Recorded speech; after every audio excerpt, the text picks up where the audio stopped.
everyone, welcome to the Travelers.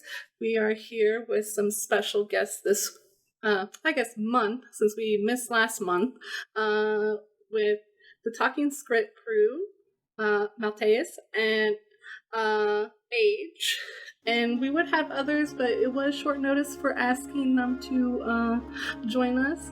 But hopefully in the future we can do a full-on Talking Skritt get together with Arlie and Deo and whoever else wants to join.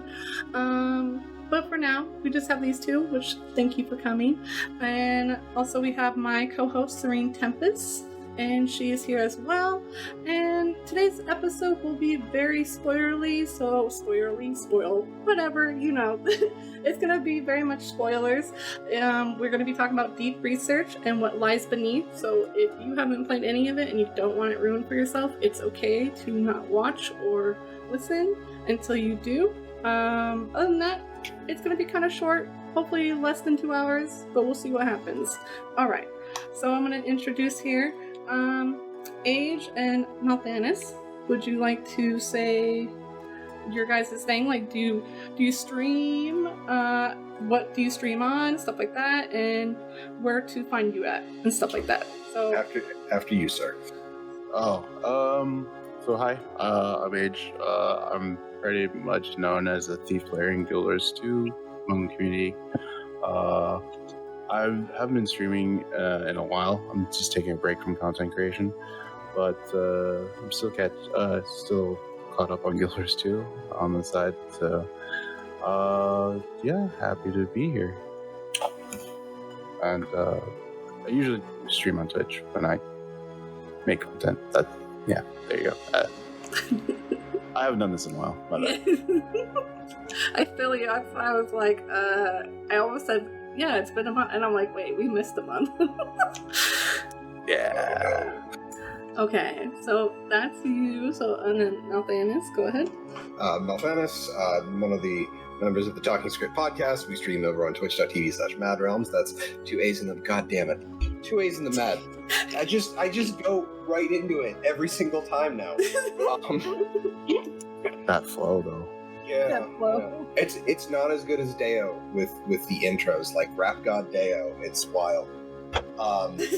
But Guild Wars 2 and Final Fantasy XIV as of late. We just finished 5.3 in Shadowbringers. So we're on the approach to Endwalker now, and that's going to be a time. I've been told that the tiers just keep coming, and they don't stop coming. And to be honest, I've had more feels from an MMO in Final Fantasy XIV since playing, that game is so good. I can go on days with you with that. But Guild Wars 2 has been, I keep coming back to Guild Wars 2, one, because of the combat, so that's why I keep coming back here. I will say, the combat out of all MMOs right now, Guild Wars is the most smoothest to me compared to other MMOs. Absolutely. But, yeah, that's, technically Tuesdays and Sundays are the only days I can promise, but I do try to stream more. Yeah. So that's where you guys can catch them. Alright, so first of all, this is a typical question I ask all the time. It's a simple base question. What have you been doing lately in Guild Wars 2? And we'll get in, once we're done with that, we'll go ahead and roll into the story stuff. So, Serene, what have you been working on or doing inside Guild Wars 2? I've been in Hell, called WvW. Working on my axes, Gen 2 axes. I might even try to send them in, just say Gen 2 axes. And doing achievements like normal. Working on trying to make sure you can never catch up with me. I see. This isn't the part where we drag the map, right? This is just the introduction to what we do. We'll get there soon. Yeah, Well, she asked where I was at right now, and I was until I logged out in WvW trying to research stuff. So, okay. Okay, so... We'll wait till that section and I will explain. All right. Now, Thanos, obviously, I know you said you were doing some Final Fantasy, but have you played, any more outside of the story? I've done the story. I finished the Bifrost recently. I'm trying to drag myself to the table to finish Exordium. I do not like anything about the Gen 2 legendaries past the first 4. Like, just buy these shards. Okay, why do I have it? Why do I have this shape-shifting greatsword? Why does it exist? What does it mean in the world of Tyria? Buy these shards. Okay. But did Yellow did the story? I've only done the meta for the first half. I haven't done the new meta. I'm gonna maintain my rant for that later, and I also promise to not rant about Catalyst. Or at least to try not to rant about Catalyst, but that's been pretty much it. Okay. Age, what about you? Have you played any besides obviously story stuff, and what have you been up to? So I recently made legendary sigils. That was interesting. Probably going to work on legendary runes next, and then if my brain can handle it, I'll probably get sigils for the underwater weapons. I'll be happy. But otherwise, not doing much. Just chilling, doing dailies. Got my siege turtle yesterday finally, which I really delayed that. Wow. Yeah. Nice. Congrats, though. Yeah. So yeah, like other than that, I've just been playing the story and vibing and just keeping up on the world versus world stuff. And that's about Are you enjoying like the world like solely like the whole you can basically rep another guild and be able to go on their stuff for like World World? In terms of because like I'm more of a solo player when it comes to World vs. World, but I don't mind repping a guild to do it. Do you feel like it's made like any balances different because of it, like more players in certain places than before, or no? I think that's the tricky part that Arena has to deal with, because that's always been the issue, like in the early days when there were a lot of dedicated World vs. World guilds and they would server hop and things like that. So especially during tournament times. So I think it's something that they know that they have to address, and I think it's something that they've talked about extensively because they haven't done tournaments in a long time. And it would be amazing if they brought that back for sure. Yeah, but since they don't really, I don't think they have a way to handle it until the new system comes in. So we'll see what they do. Right. Yeah, because I don't think they can fix it until they figure out the alliance stuff and then go and fix that. So it's probably gonna be messed up for a little while. Yeah, and no, like if everyone's gonna play, the issue is that if everyone just like says like, hey, this is the server to be on if you want to win, and everyone just hops that server, and then there might be like 2 or 3 other servers that are as popular, and the other servers just suffer for it. So it's less likely that they'll play if they just know they're gonna be like last, So we'll see what they do. I don't know if it's going to be possible to have tournaments in the traditional server sense, just because you're going to be repping a guild and things like that. So it's going to be kind of weird. Right. Unless they do, maybe they can do guild tournament. And that might be imbalanced too, because people trade players and stuff like that. It would be. I think you would have to be locked into your guild for that duration, and there would have to be. This is me just like spitballing, because like there's a lot of thought that needs to go into it, but it'd be something like a point system where you get points for capturing things and things like that, and player kills, but then you run into like, oh, what if this is only an NA team versus this is an NA and EU team, and you know all those logistics. So you would have to, I don't know if you would have to like field people to like play in all time zones if you were really competitive, things like that. So it gets into like all the nitty gritty. So, but yeah, we'll see. I'm just like watching and seeing, but yeah.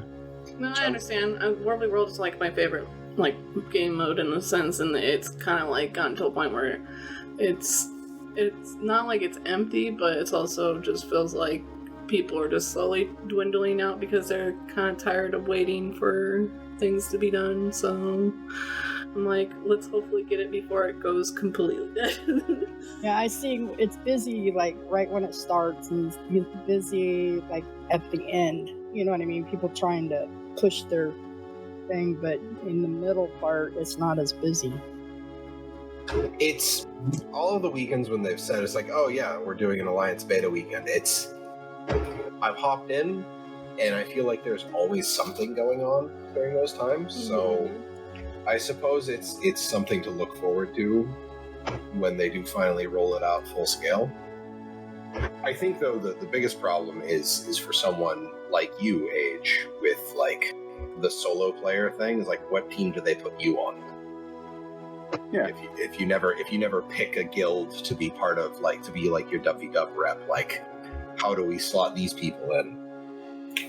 Yeah, and that's part of their tech too, because there's going to be players like me, or there's going to be players that have never played Rovers World and will jump in for the first time and not rep the guilds or a guild just because they don't know that. So I'm pretty sure they thought about it. Yeah, it's like you said, it's probably going to take some time. It's not like they don't know because they have spoken out. It just feels like it's taking a lot longer than it should because, yeah, like the momentum of things is slowly kind of just dwindling down. So I was kind of hoping to be done by the time Steam release came out, because that would have been like, you know, a good batch of players to come in and stuff, but you can only go so, I guess, far with the whole situation until they do something.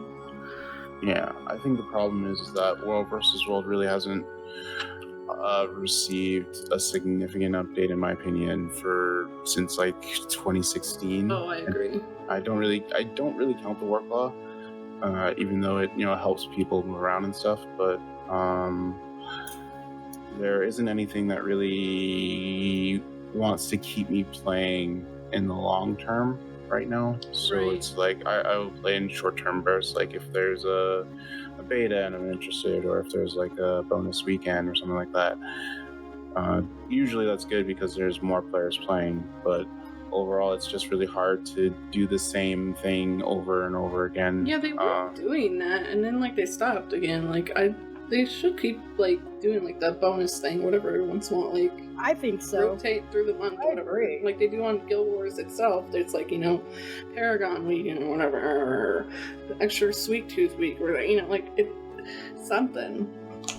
Yeah, and don't get me wrong, like World War is fun, but it's just like I've played it since the start, and then you can only do so much and fight the same old fights, and like fights are different in a sense when you are solo or grouped or whatever. But after a while, you're just doing the same thing. You're just whacking the same group of people over and over. I will say, because we were talking about legendaries previously, getting the Gift of Battle is, I think, the high point.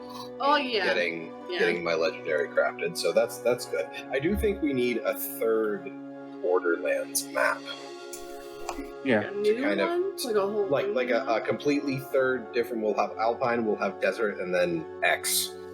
Just so that like every time you go to a different Borderlands, you have to adapt to some different tactics. I think it should be like the Heart of Thorns. I was gonna say they should come out with like a two different. Yeah, because we've already had Heart of Thorns have a version in a sense. They should come out with like a POF and a EOD kind of one. It'd be kind of cool. Just have them rotate out. Yeah. Yeah, it could work. I think the only reason they're afraid to do that is because of the initial backlash from the desert one. Oh yeah. Oh goodness, That yeah. one was kind of clunky in the first place. Yeah, but the problem was that they did an open invite, I think, like a month or two before they were actually launching.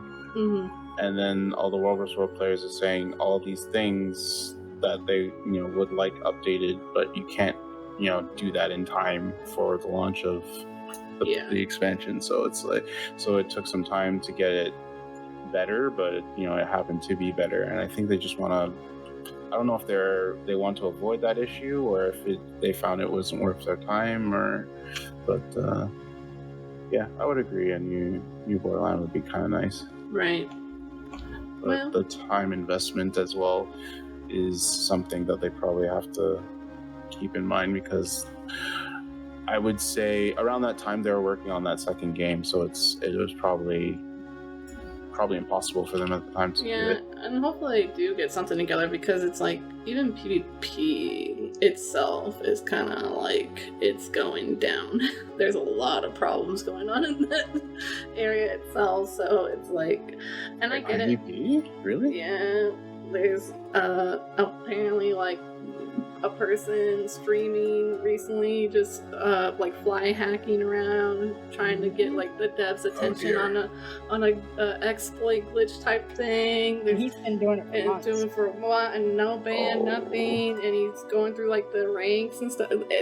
I won't say names so that we don't have problems, but like there's also, and then like the win trading, which has always been a thing, but it's like multi-boxing stuff like that. It's getting to a point where it's like PvP itself is not about balance is the problem. It's like all the weird exploits, bots, stuff like that are more of a problem than balance for PvP itself. And in World, it's like we just said, people are kind of getting bored. So things are dying down, or things aren't changing that they asked of. And when they are changed, it's like in small increments, which is, it brings those people in for a hot moment, and then they window off. So I have to admit, I haven't touched PvP since Condi Bomb Mirage Supremacy. That was well before End of Dragons dropped. I stopped playing PvP, if only because it was just a tad too frustrating to deal with. And normally you only play a game when it's fun. So wow, that's kind of crazy to hear that. Like, I figured the win trading was still going on, because it's kind of difficult to just stop that. Well, yeah, I've gone in, I don't know how many times I've gone in where I was the only one playing on my team and everybody's just standing at the... Yeah, there's either standing or like, and so it's like, Yeah, it's kind of... Yeah, well, just let you kill me. I'll just stand here. You guys come over here. Yeah. I ain't doing this on my own. Wow, okay. Yeah, that's... It's like a weird like box of people that just only play PvP now. It just feels like, I kind of wonder if they were to open EU and NA, like let them be able to play together or whatever, maybe that would balance that out for PvP itself. World, I don't know, it'd probably be a hot mess, but for PvP itself, it'd probably help pick up like more players and then maybe eliminate some of the other problems. But I don't know, it's kind of rough because people play different times, different hours. I feel like you'd have to come up with communication that transcends language barriers. Right. Which I think they might be able to do with a better ping system, and also modifications to like raid markers. But I'm not 100% on the specifics of how that should work, but like... I just know Q is forever, and then when you get queued in, somebody doesn't check things, so you sit there and wait, you queue. Yep. Alright, so now that we're done rambling about PvP and World, we could get back to the main thing. So obviously ArenaNet has decided that they are going to change the way they release content and their product of Guild Wars 2. So with that, it seems like they're trying to keep it where the workforce isn't being pressured and like overworked, which is totally fine. because that's important. No one should be slaving away to push out a product. Like Mel and I was talking earlier, it was cool back in the day when they were doing it, but it's just I couldn't be them to keep up with that cadence. So what was it now? Every 2 weeks. 2 weeks we had a new update, new stuff to do, and I mean, yeah, it was fun for us, but then it started getting stressful for us towards the end. I couldn't imagine having to create that stuff every 2 weeks. Right. And so now we're coming to a point where the EOD's living story has ended, right? Am I on the right page on this part? And so the last 2 chapters are kind of mixed reviews from across the board, from what I even see on like my other fellow friends that are either artists or they stream or they even just play the game just by themselves, whatever, of just mixed reviews of just either they like it, they hate it, or they just feel like it didn't really lead to any kind of emotion. So I was going to ask you guys how you overall felt with the deep research and what lies within. And I guess you can kind of bring in the other chapter prior, because it started off the mental state of the commander. But I guess the question is, did you like the start, and then did you like the outcome, and are you excited to see what happens this summer, which is supposedly either going to be another expansion or release from what everyone is spreading about? And then are you excited about these mini releases that they plan in the future for their game? So I don't know who wants to start first. And you can talk about the meta in it. I don't care. That's part of the story. Fine. So I just need to know who wants to go first before I'll let the guests go first. Okay, so Mal or Age, who wants to go first? I'll go. Okay. So playing the story was interesting just because I found it interesting that you actually said that there was mixed emotions, because it was literally all about emotions. But this is true. I think it's an interesting take on what they were trying to do. So it's just like an epilogue, in my opinion. That's just after End of Dragons. It's not something that pertains to necessarily the end of what you played in End of Dragons. Exactly. And if it doesn't necessarily need to like a whole new branch of story. It's more like an epilogue of just aftermath of people's lives and things like that.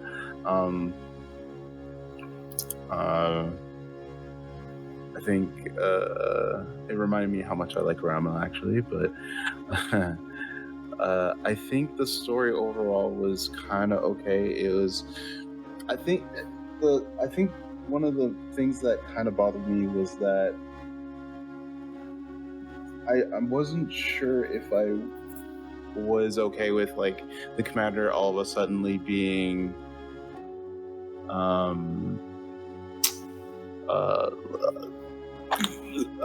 like releasing, I guess, just like this wave of guilt and stuff coming on after all the deaths of different comrades and friends. Right. I was like chalking it up to like, oh, the actual energy was actually making him feel it to like upgrading the emotion to a new height. So maybe that was justifiable. But I just found it was just an interesting take, because we've never really had the commander go through that type of emotion, or it really didn't stick with me throughout different types of story when we lost someone. Like it was sad at the moment, for example, but it didn't really felt like it impacted the commander often. Like we didn't really have that moment where the commander's like, oh, we lost another one, and it just like eats at you.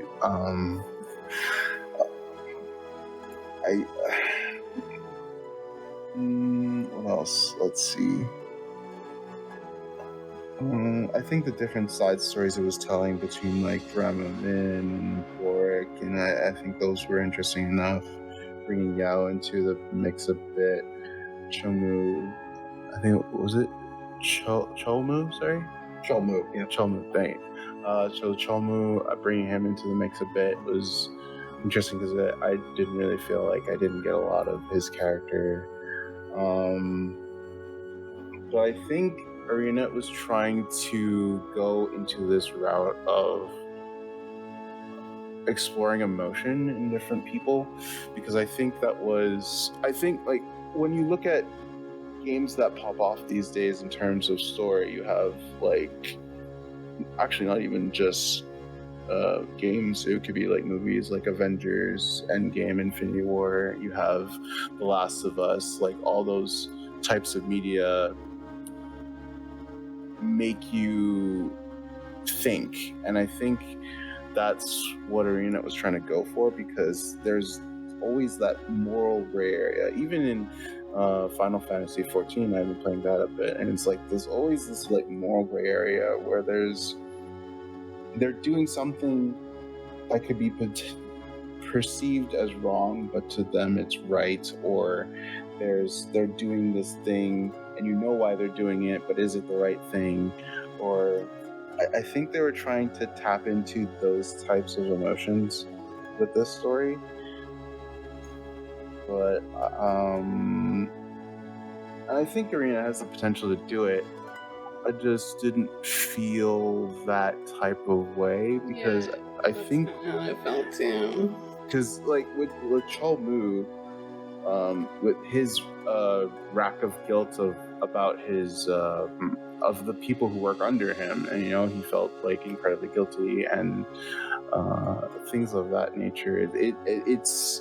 It made me believe that they're trying to go down that route and they're experimenting with it, and I think it's a good idea, because I think making your players think, like about the story that they just played, is this like, what was this person going through? Can I relate? Or like, is this, what would I do in this situation? I think that's where I think you have good story, and I think this was kind of like the first steps going towards that.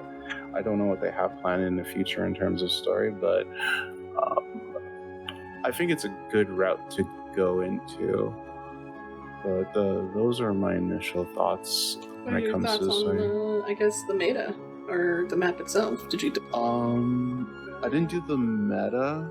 The map itself was interesting because I didn't know I needed the filter, so I just like ran around without it for a little bit.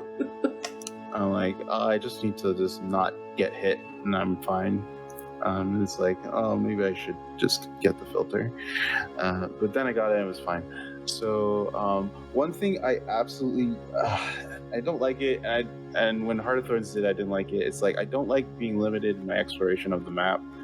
Because like apparently the meta on the left side, it's locked unless you do the meta or something like that. So it's like man.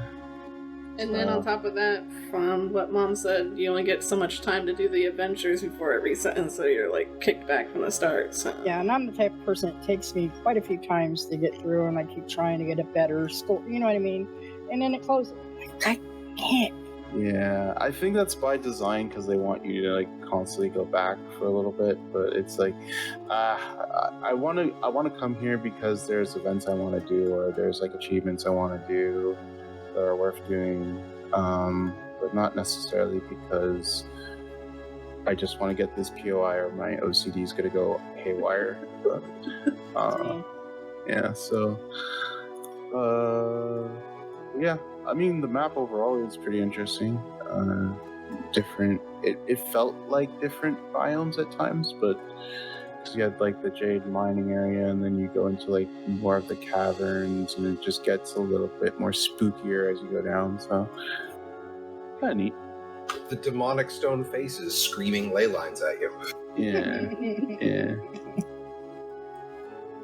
Okay, well, we'll get back to the final question of like your overall thoughts of what's coming this summer and like the changes that they've done. But we'll go to Mount Bannis real quick.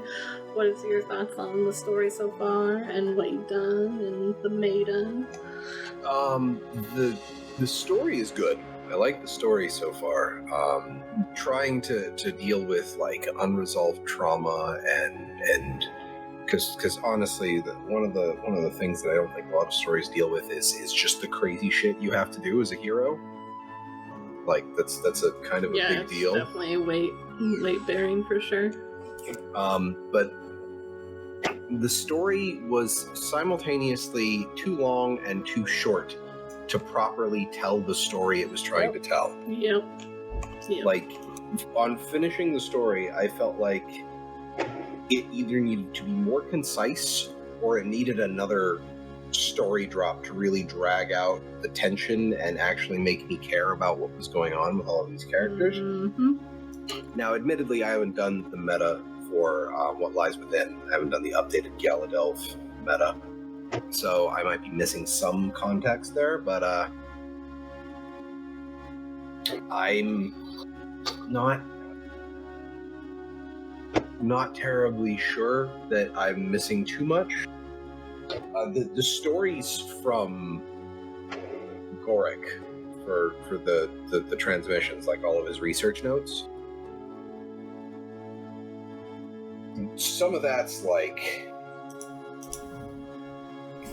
Hang on. It should be more to it than that. Yeah. You want the visuals that go with the narrative. A little bit more. At least every couple of those or something, Yeah, but I suppose my next step here is to talk about the map itself, and I really don't like Galadelph. I do not like the map. I think primarily it is entirely too hostile towards people who aren't running around in the group doing the meta. So you feel like more like if you were by yourself, some of the groups are too hostile for you to handle on your own. Because once you're in like the Jade Mines area, there is a section where one of the events that can spawn on you is 3 of the elites, the cave demons that shadow step to you and then knock you down. And when you're running around by yourself, it's very difficult to get away from that. Yeah. The only way I was capable of doing so was because of the Heart of Thorns gliding mastery, where if you dodge roll while gliding, you stealth. Yes, I do it too. I use that all the time, and like any map that's like that stealth has saved me so many times. Chef's kiss. And the sponginess of the enemies is honestly something else. Yeah. I would say that Galadelph is more hostile than Release Heart of Thorns Verdant Brink. What about right after Beta Cursed Shore? I didn't get to experience Old Ore, sadly. Crazy. I think it's about the same as Ore, because as soon as you killed them, they were right back up. Yeah, and then one of the problems is like there are a bunch of packs where it's just like, oh, there's 3 normal enemies, 2 veterans, and an elite. And by the way, the elite is the one with the sniper rifle that can shadow step away from you. It's like, that sucker. And one of the things that my wife was complaining about specifically is the aggro radiuses on things in Galadelph. And we were running around in Heart of Thorns because she finally finished Nevermore. And she needed a whole bunch of stuff from Heart of Thorns maps for like map currencies and stuff. And we were there, and yeah, sure, the MAADRealms guard still hit hard. I don't think they're as dangerous to us just because we were in the trenches on release, and we still have the muscle memory for dealing with those maps, but they're still dangerous. But the aggro radius isn't like 1,500 units. So I think it's just, I don't want to be in the map. I want to be in the map if only to get the things I want from the map, and then I will leave the map and never come back. And I think that is, considering the sheer glut of maps that we now have, and the thing I kind of lamented with the change in Living Story to like time lock zones way back when. Not creating new maps as opposed to updating old maps with new terrain and like moving the story forward in the maps. It's just going to create these dead zones, and the Yala Delves will only be useful whenever it's like one of the dailies for the seasons 3 and 4 maps, right, or what have you. Special comes up, you need to go there. And then as for like how it is overall, for the one thing that I forgot to mention when I was talking about the story, like I'm interested to see if they keep going with like if this is signs to come of like our new enemy, the new problem is demons. Because dealing with things that read your mind and play with your emotions and your memories, that is people are brainstorming that we're probably doing either miss stuff or because of the demons Mingus. and stuff. Yeah. I got you, Deo, if you're still in chat. Mingus. I think it's Minzy and demons. But yeah, it would just either mists, demons. It leaves room for some stuff like manipulating emotions that I feel like we didn't get out of Icebrood Saga after Pure Marches. Yeah. Like, I was hoping to keep going with like the Eldritch stuff, and then it just kind of became a DBZ beam battle by the end of things between the two dragons. Now, don't get me wrong, I thought that was cool too, just not what I was expecting going into it. Right. Yeah, I would say it was definitely interesting for the most part. Is the meta, so what's your thought on the meta then, overall? Just like, fan of it? You fan of the mask situation? Do you like it? The masks are bad as a mechanic. Wait till I get into my thing. I feel like we already have something mechanically like that in game, and it's called the Aqua Breather. And it could have just been, oh, let me fiddle with your Aqua Breather. And, you know, you could have had the opportunity to bring that equipment slot back into the game. Yeah. And they didn't, and now you have this weird, and honestly, anything that costs research, anytime I see research notes and I'm forced to interact with anything that even makes me think about research notes, it makes me irrationally angry because I hate research notes. I do too, I agree. I think they're hard, you know, it's a lot of gold sink, you know, trying to get the stuff to do it, or crafting stuff to get them, it's just, ugh. Well, So, yeah, in a general sense, I don't, the meta is not like, I like Euro Marches, both halves of it. I liked Drizzlewood. I think the metas are fun there. Yala Delve, I will do the meta under duress, and then once I never have to touch it again, I won't. yeah. Alright, Well, go ahead, Serene. How was your story time and meta time? I thought they did better with, how did I tell you, we didn't have to do the story and fight at the same time, you know, and messing things up. But then it made it shorter. I think there could have been a lot more to the story than what it was. But it was beautiful. I thought it was good. I mean, I love the little like roleplay thing at the end. A little upset that I didn't get to take Rama out on a date. I had to take Tanakh. That was pretty funny. But I like the map. The only thing I don't like I agree with Mal and Age about having to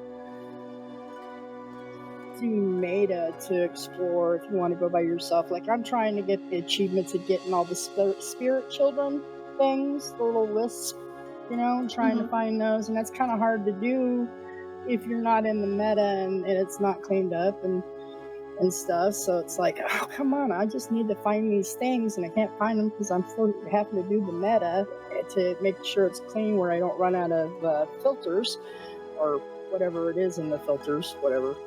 And then making us get the filters. I didn't like that either.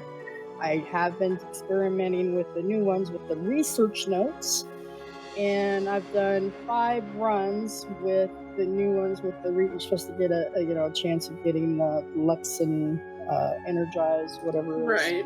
Right. I've gotten 1 out of 4 runs. Now, the other issue is it takes a long time for you to even get to the second part of the map, the tunnel, because you got to do the first meta. I mean, between the first, it's just so long. And then the last boss, now I can't remember if it was Age or Mal, it says if you didn't know if at the end the tunnel, if there was more. There is more story at the boss. So I ain't gonna ruin that for you. But the boss fight itself, the boss is awesome looking, but the fight itself, all you do is run around on your damn turtle basically until the end, and then pew, and that's it, And I felt really let down for that whole, because I did all that whole meta to get, and then I've been doing experiments and keeping track of your loot and stuff, and you get like, say on an average run, I'll get like maybe 50 blues and like almost 300 green bags and maybe 20 something yellow bags, maybe 1 exotic. That's it for that whole time. And I'm like, I should get more yellows and exotics for this, I don't care if it's not exotics from there. Something just that I can salvage and get the materials from or something, but it's just, I don't think we get as much for that long a meta, and it's all done, and then running around and getting the chests everywhere at the end. That's my issue. Right. But everything else, it's a beautiful map. Good story. I think they did a lot better on putting the, while you're doing the story, you don't have to stop and do the meta to do the story. It's just too short for me. And as for, can't remember what else I was going to tell you about. I hope maybe we are doing demons. I think it's Minzy. Oh, we'll get there in just a second. I will say, on the same level of all of you guys, the pacing was up and down for me. It's very not concise, and that could be due to them rotating people in and out when they do these things. So they have stated like more than once that the devs kind of rotate in their roles, and maybe it was like a different group of writers or something, and then like team that puts that setup together, whatever. I don't know, because it definitely goes like the one before Deep Research, which I complained about some, was I didn't like the fact that the story was going on through the meta, so I'm like trying to concentrate on the meta and try to pay attention to what is being said. And then the next one, which was the Deep Research, it was just notes being read off to you, which is great, but at the same time it's kind of like, alright, I guess. And so it was just like, I guess it's a good way to catch someone up. But it wasn't that good enough for me to be like, okay, cool, this is hyping me up to whatever is happening. Well, like we were saying, the problem with that one too was that they could have told us that it was a daily or weekly thing at the end. Which a lot of people missed out on it from what I saw. Yeah, there's people that and then have to do it all at once, and that's fine. It's one of those things that was probably like an oopsie or an oversight, or maybe they thought people would put 2 and 2 together. Who knows? Hopefully in the future that might be a little bit better. And then what lies within, my commander has been through so fucking much, but I'm also getting sick and tired of seeing the same dead people. Like, it makes their death to me not worthy anymore. Like, it wasn't on, like, Air, for example. I love Air. I love her to pieces. And, you know, she got destroyed in Heart of Thorns by, you know, that bullshit. And, you know, it's like cool. And then, you know, when the Kroktora thing happened, it kind of brought him back around. You know, there's other parts where like we've seen him in and out as ghosts. And it's like, cool. Great. But now we're doing it again. And it's like, to me, it's not even, I'm just like, can we just let those people rest? Like, my commander's having a mental breakdown, that's great.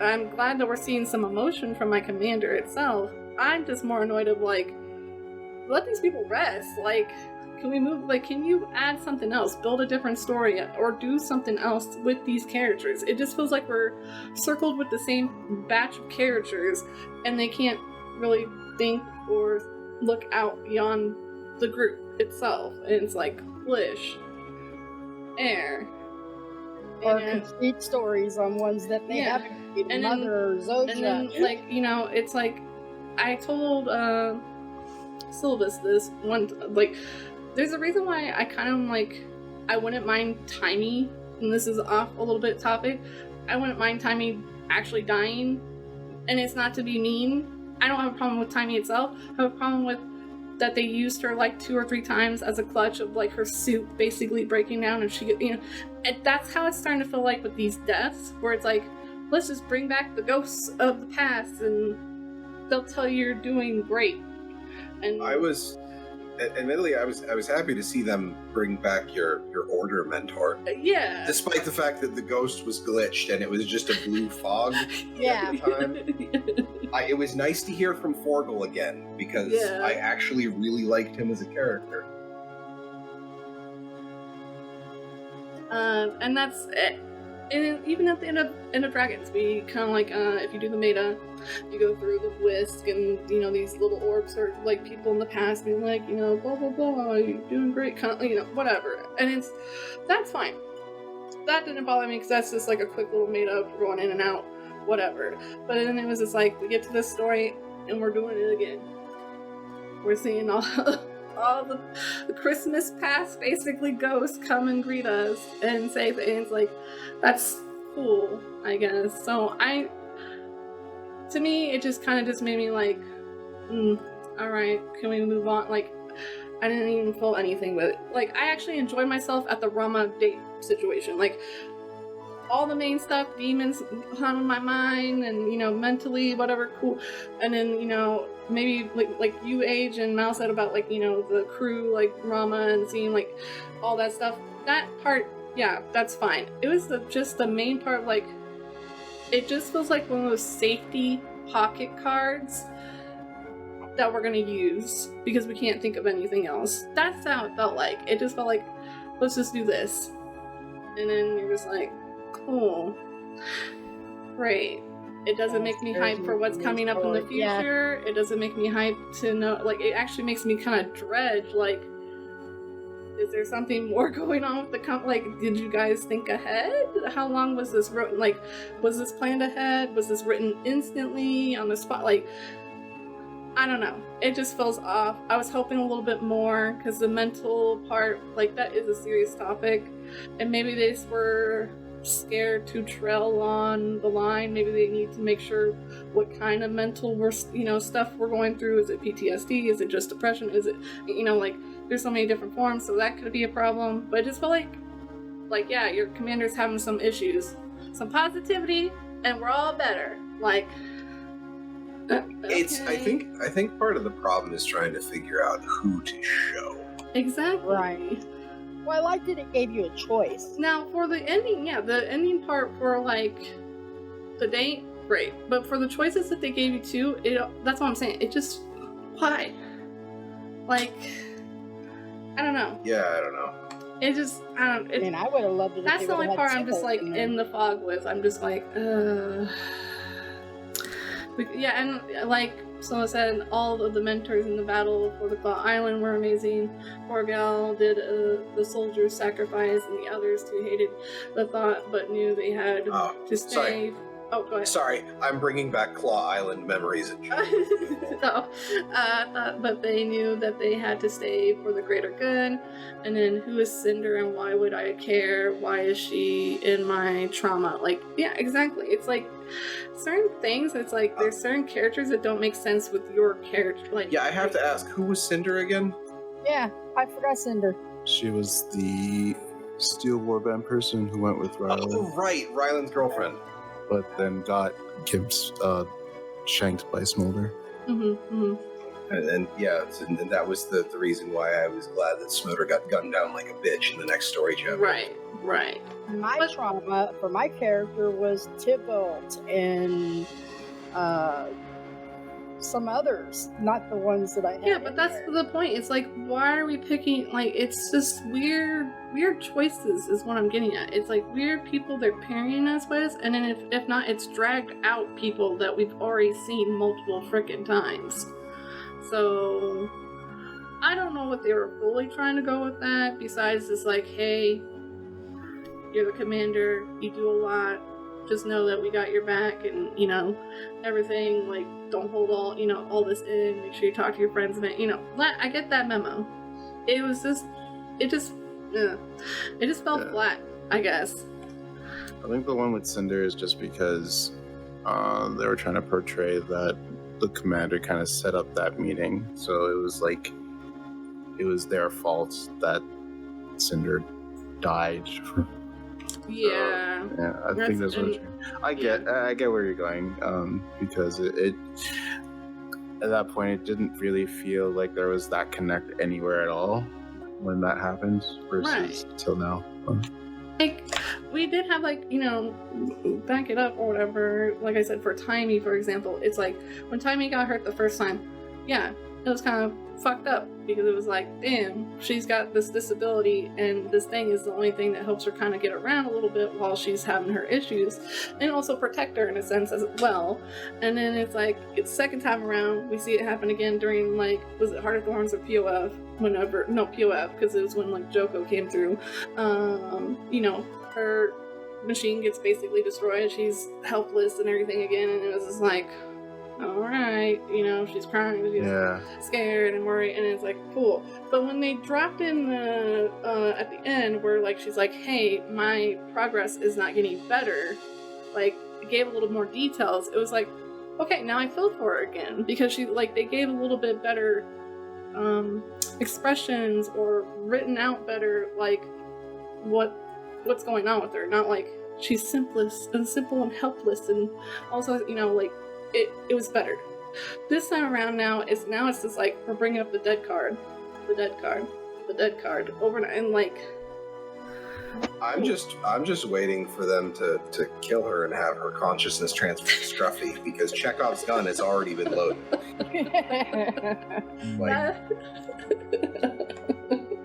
they set that up a really long time ago. I mean, pretty much, because I remember they were discussing about how it was handled and how Blish did it and stuff like that. So that theory in my mind is something I think about too. Is like, are they just going to transfer her conscious to keep her? That's a good one. Sybil said, yeah, when she dies, we can put her in an AI named T.A.I.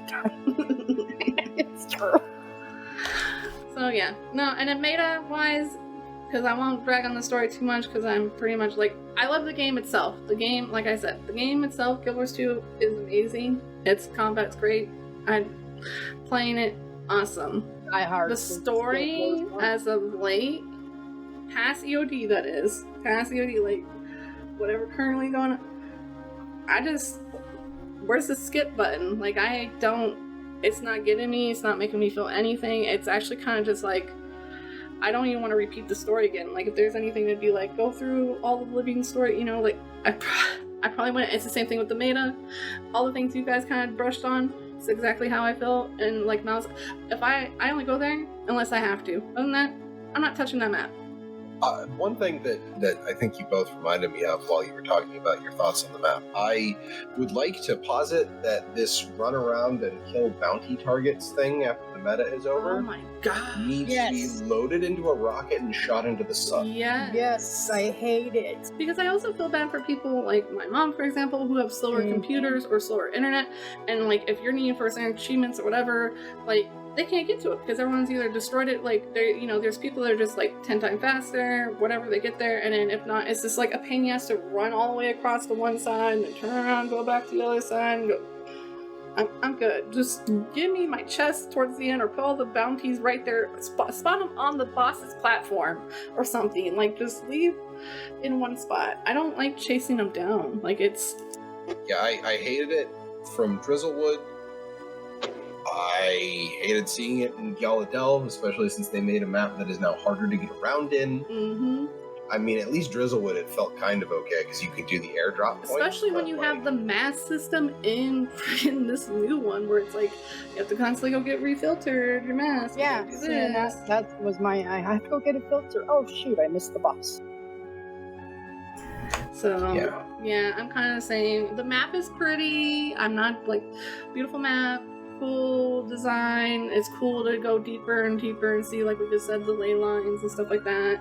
It's cool that we're seeing like the demons and stuff like that come through, and especially if you're a Guild Wars 1 player, you kind of are familiar with some of those figures from factions and stuff. So it's like there's some parts where I'm like, nostalgia, this is awesome, or this is awesome to see the development and growth of said area or whatever as we go through these places. But at the same time, the meta itself, the system to play in that map, no, I don't want to do it.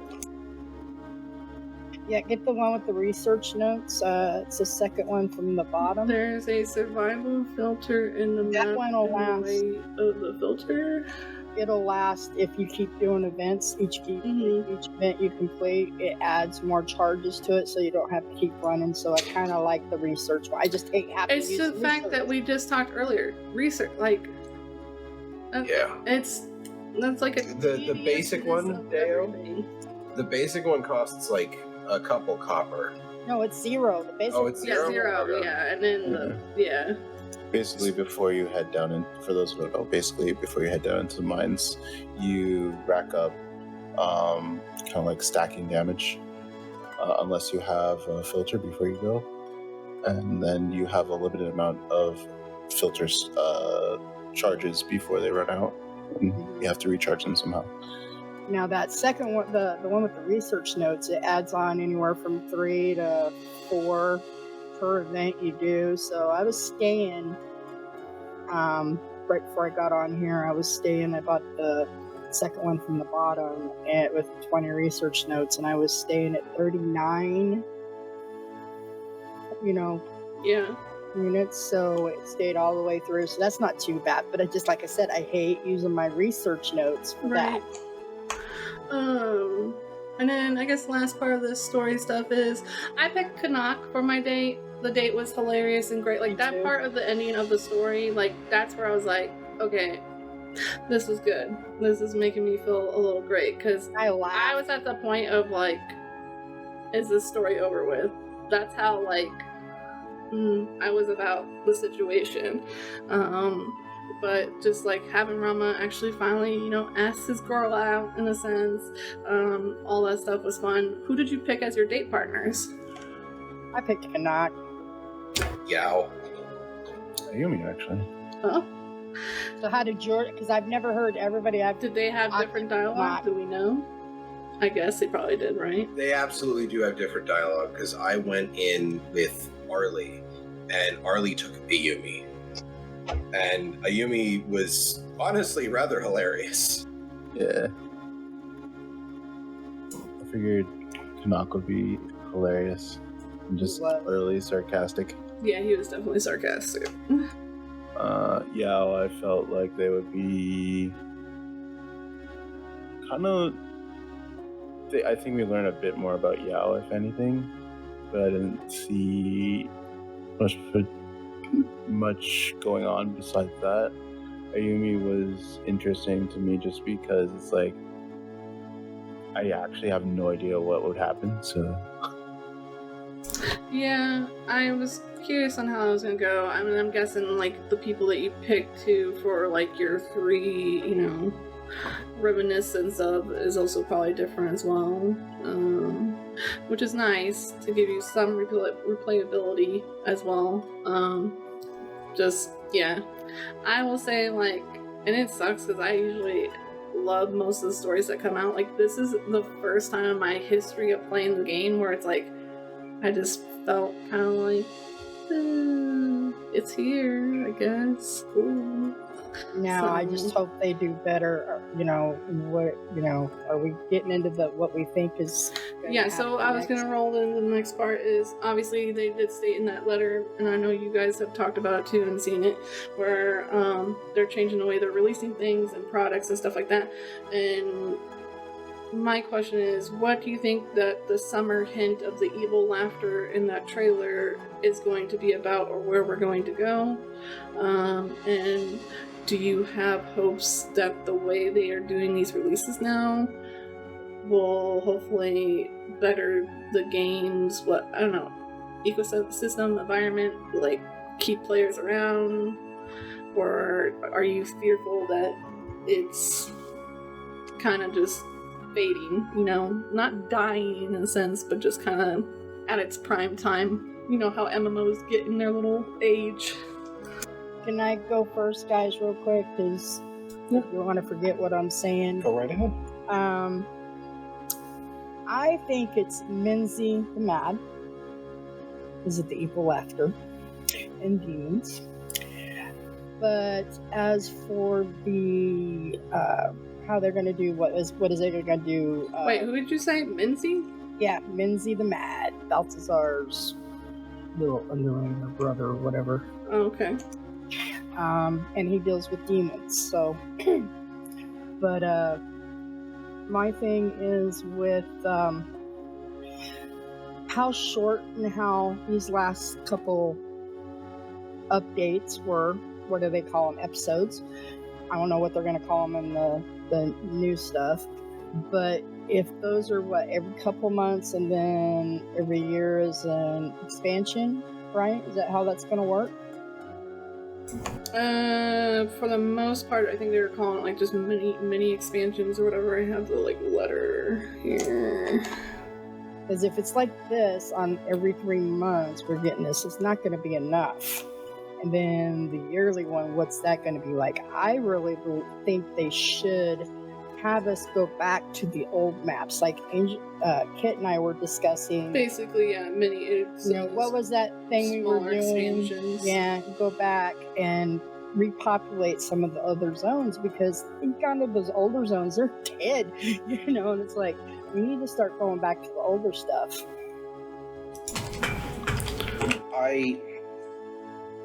In defense of what lies beneath deep research and what lies within, I dare say that it suffers from a lack of focus because we're not currently dealing with like an overarching threat. We're not dealing we're not dealing with the void. We're not dealing with an elder dragon. So it feels a little unfocused because that's why I'm the feeling the way I am. Is exactly what you're saying. It's like what are we here for? And maybe it's because I don't know, maybe I'm not used to them, just kind of like just chillaxing, and we're just doing, like as H said, kind of just catching up on everyone. Now, so my opinion on the stuff coming out, I'm personally in it for the long haul. I'm going to play this game until they stop releasing it. Me too. Decide to shut it down. Me too. I would very much wish for the devs to release things in a way that, like, I want them to make money because I want them to keep making the game, but I also, want everybody to have jobs in which they don't want to. They don't cry in the car before walking into the office. Because gods, I've walk by done somebody and they're screaming, "Oh, they must be ArenaNet dev." It's like I worked that job where I sat in the car and debated on whether or not I should just drive home or actually walk into the building. So I'm just here for the long haul. Whatever story they decide to write, I'm interested to at least see where it starts. Mhm. I think a large portion of it is kind of tempering expectations with the way things are going. Like, one of the things that I saw was somebody talking about, oh, they're going to unlock elite spec weapons from the elite spec, and everybody will be able to use. Yeah. And I was just like, no. Yeah, that's not. You have zero anything that tells you that they're just going to give pistol to all of Necromancer. And I think because they gave board to everybody, that's why they're probably thinking that. Right, but I also think, didn't they say in this letter, big studio update, that I think they were done with, was it elite specs in general? That's fine. I literally do not have a problem with them never releasing another round of elite specs again, because all of the 9 classes in the game are effectively 4 classes. Mm-hmm. So the problem is you have to make the core, like you have to be able to make the core, Heart of Thorns, Path of Fire, and End of Dragons. Each of those specs per class feel like it has a purpose in the overall game. And that is difficult. You're balancing 36 classes. And it's even harder because, technically those classes share ability, like a lot of those classes share their abilities. Yep, and you're also balancing through roll, because some of the roll and PvP abilities are different than in PvE, so it's like double the work. And then you get to a problem where you have, elite specs that don't feel like they have anything that's really unique, and that's how you get Catalyst. Damn it. Okay. Go Deep ahead. breath. You know what? Recenter. Go ahead. No, you if you have to let it out, let it out. It's fine. Get it out. So, I think that's my to use that as an example, which I'm sorry.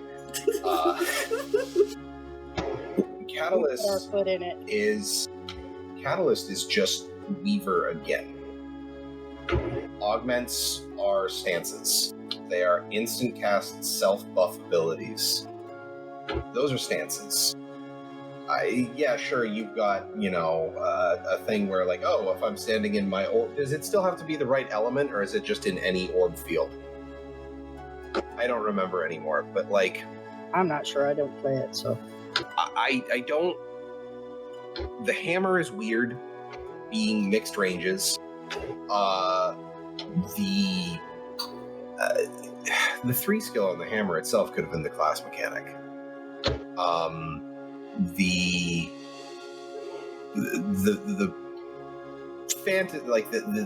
idea that they put behind it was it's a stalwart presence in battle, so it made everybody think bruiser. It's just another elementalist dealing damage and spreading boons. It's literally every elementalist damage spec ever. Yep, that's what again. I heard. Yeah. And I can do that on Tempest. I've been able to do that on Tempest since Heart of Thorns released. I have a fresh air Tempest build, and I love it, and it's fine. And then they went and screwed with my dagger dashes, and I hate them for it. Not hate. Hate is a very strong word. Just let me dash through targets again without having to unclick on things. It feels bad. Yeah, some of the balancing recently is pretty interesting. I still am kind of jury out on the Firebrand tomes. I'm not. Yeah. Yeah, I don't know how to. Yeah, Deo, an enhancement shaman. Yeah, old school WoW enhancement shaman. That's kind of the feel, but that I was hoping for, but no. Right. Shit. The whole expansion release thing. Even all the way back when Heart of Thorns was being teased, I remember Deo and I having a conversation on Talking Skritt, being what is an expansion to Guild Wars 2? Because they were just releasing content. Like all of season 1 was effectively an expansion. Yeah. All of Scarlet's Crusade, that's an expansion to the game. Yeah, is that when they were doing the cadence, like you said, well, it wasn't every 2 weeks. That was season 2 was running every 2 weeks. No, I thought it was season 1. No, season. Well, I think season 1 towards the end was hitting. It was starting up like towards the end of season 1 because that's when it was fixing signposts that took forever. Yeah, it's just getting crazy there. But yeah, like those are expansions to me because they're huge content drops. I will still always fondly remember the Attack on Lion's Arch. Me too. I mean, at this point, people are like, "Oh, we need new elite specs, and we need a completely new area in the map," and it's just like a new class. That's another thing too. No, I was incredibly happy when they said they weren't going to do another class after Revenant. Me either. No more. I appreciate the symmetry in class selection. We have 3 of each weight. We're good. It's fine.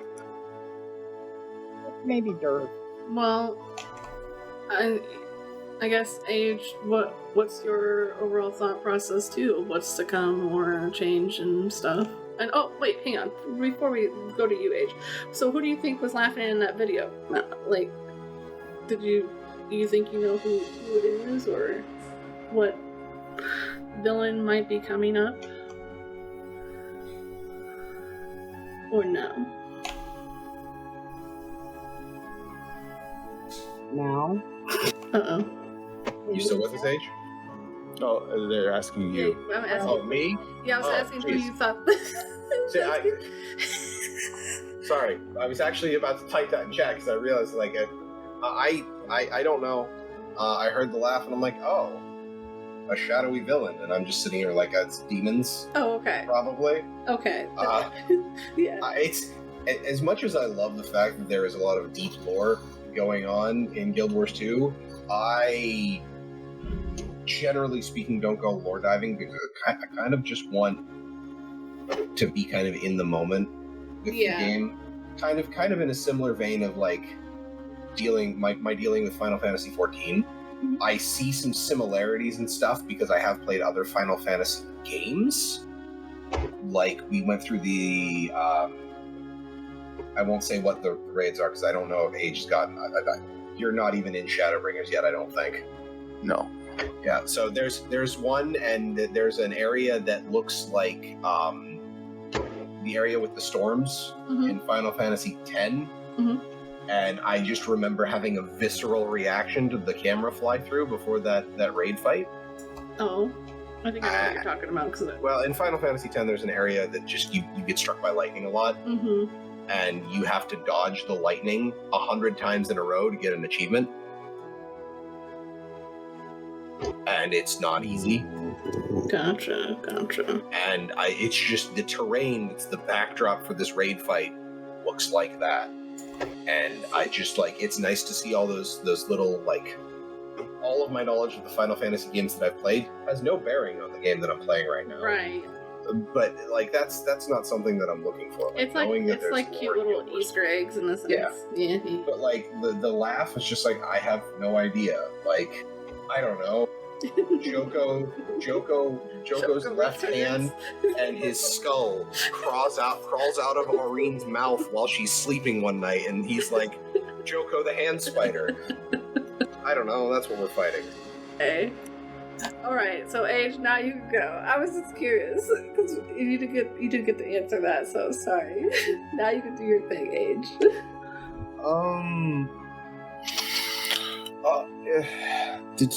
I think it's just open-ended. I don't think. Personally, I don't think there's much in terms of you to speculate on. It could be literally anyone or anything. If we're staying in Cantha, maybe Shiro. I don't know. Maybe you like Shiro? I mean, it's a possibility. Would it be weird because he is already part of the Revenant's weapon, though? Like his aspect or whatever. I don't know how the lore of how the weapons and the powers work, but the Revenant, the channeled Revenant spirits are effectively echoes of that historical figure. Oh, from okay, Mists. echoes. Got it. All right. So it's not like okay. Their soul. Right. Okay. Yeah, but I don't know if they're gonna have a different enemy that would. I don't know if they'll have a different enemy that will be the like addition to Guild Wars lore rather than go back to original lore and bring back someone that's been there in the past. Right. It's just for me, it's just too hard to speculate on something that's just a laugh. But if I'm going to like put a guess, I'd probably do Shiro, just because if we stay in Cantha, there's still a few map areas that they can do. There's some actual areas that are still uncovered yet, so it's a possibility, but I don't know. I mean, I'm down if it's not even someone from the like. I'm down for new people too, like just someone that's not even Guild Wars 1. Yeah, because I feel like that it allows you to open up a story that isn't tied down in terms of past lore as well. But if you could make it work with past lore, well, it's fine. In terms of the game updates, Yeah, like how are you feeling about the future, and how are you planning to play, or what? I don't mind that they make shorter, more frequent expansions. I heard about the Elite Spec thing and I was like, yeah, that's fine, because honestly, it wasn't really scalable to do one set of Elite Specs per expansion. I think I've said this way too many times at this point, but I think the core pillars of the game is PvE/story, PvP, World vs. World, and dungeons, raids, fractals, strikes, whatever you want to call them now. I guess endgame content. But I think they're not coming out with any more raids, basically, it's only going to be fractals, it sounds like, which a new fractal's coming out. Yeah, I really wish they would just say that at this point, because... Yeah, because they're dragging a lot of the community throughout. I've seen on, like, even on T-Pods, on a few others, where it's like, they are just like, raids are coming, and it's like, and then when there's nothing that actually is said raids, it's like, they're like, they get their, it's like, someone just needs to speak up and just say, we're just completely done with raids, like they did with the dungeon situation. It's all going to be strikes or fractals.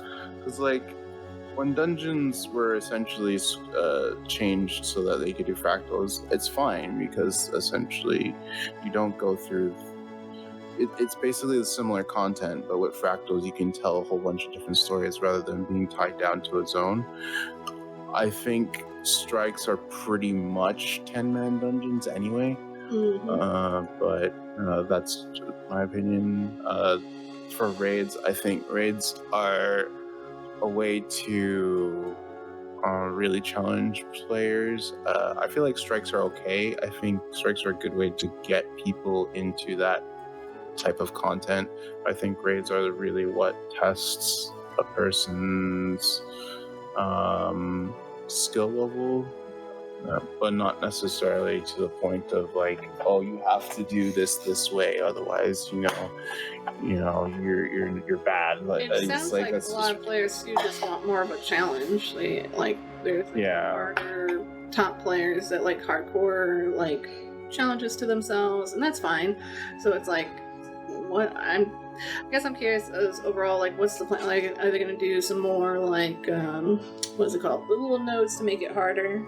Like little challenge nodes, yeah, thank you.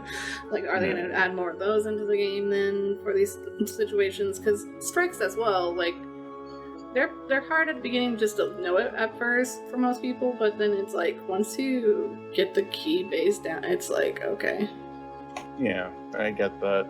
I think Arena should just say that they're not going to do raids and they're just going to do strikes. I don't know if they've been working on a raid for a while now and it's just been on hold or whatever, for whatever reason. It'd be kind of nice just to know. But maybe they don't know themselves. That might also Could be a be. possibility. I mean, this could be a whole new change in general for the business too. That's why, like, I'm sure it's maybe a new thing for them to be changing these roles around and what they're doing and being more relaxed and stuff like that. But it's like, yeah. Oh, sorry, go ahead. I just wanted to bring up a lament on the loss of the raid because to me, strikes are just a boss rush kind of thing. It's just the boss encounter, but like, you'll never get the spirit tunnel before Gorsawal again with just strikes. Yeah. You won't get the escort event at the start of Bastion, which was the only escort mission in the history of my 35 years of life that I've liked. Like, I've been playing games since I can remember, forcing my father to play Luigi on Super Mario on the NES. But, like, only one escort mission have I ever liked, and that was the starting encounter in Bastion of the Penitent. And I just, like, we'll never get that again if we don't have raids.